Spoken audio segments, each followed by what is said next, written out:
yang ketiga tentang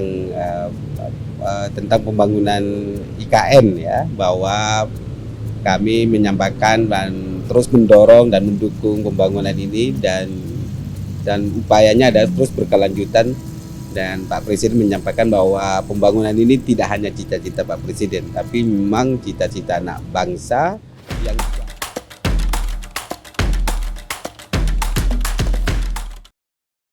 Pemuda Muhammadiyah beri Jokowi gelar Bapak Perintis Indonesia Maju. Ketua Umum PP Pemuda Muhammadiyah Sunanto mengatakan, gelar itu akan diberikan dalam Muktamar ke-18 PP Pemuda Muhammadiyah bulan depan. Gagasan yang kami usulkan, sebagai legasi Pak Presiden yang akan kami sematkan di Muktamar Pemuda Muhammadiyah adalah, Bapak Perintis Indonesia Maju, kata Sunanto di Istana Kepresidenan Jakarta, Senin 30 Januari. Sunanto berpendapat, pencapaian Jokowi tak hanya di bidang infrastruktur. Menurutnya, Jokowi memulai gagasan besar untuk membawa Indonesia menjadi negara maju. Sunanto ingin presiden berikutnya melanjutkan pembangunan yang telah dilakukan Jokowi. Saya memberikan masukan dan berdiskusi dengan Pak Presiden bahwa kepemimpinan bangsa ini tidak boleh dimulai dengan kepemimpinan pom bensin, mulai dari nol. Setiap pergantian kepemimpinan, selalu dari nol, ujarnya. Pertanyaan saya cuma satu. Adakah BPK pernah melakukan audit atas kovenan-kovenan utang luar negeri? Apa jawaban BPK? Tidak. Sekarang pertanyaan berikut. Kalau begitu siapa yang peduli atas utang luar negeri yang menjerat? Kan gitu pertanyaannya.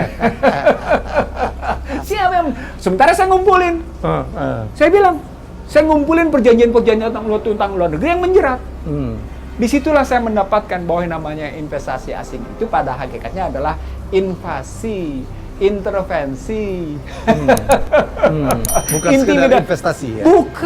Bukan cuma sekedar investasi, tapi juga dia invasi modal kan? Ya. Intervensi, campur tangan kan? Ada syarat-syarat. Ada syarat-syarat yang ditekan. Lalu muncul yang namanya perilaku intimidasi. Kalau Anda nggak begini, Anda begini loh. Kalau Anda akan kayak gini, Anda akan kayak gini loh. Akan terjadi kayak gitu. Bahwa berikutnya suka tidak suka akan melahirkan inflasi. Posisinya.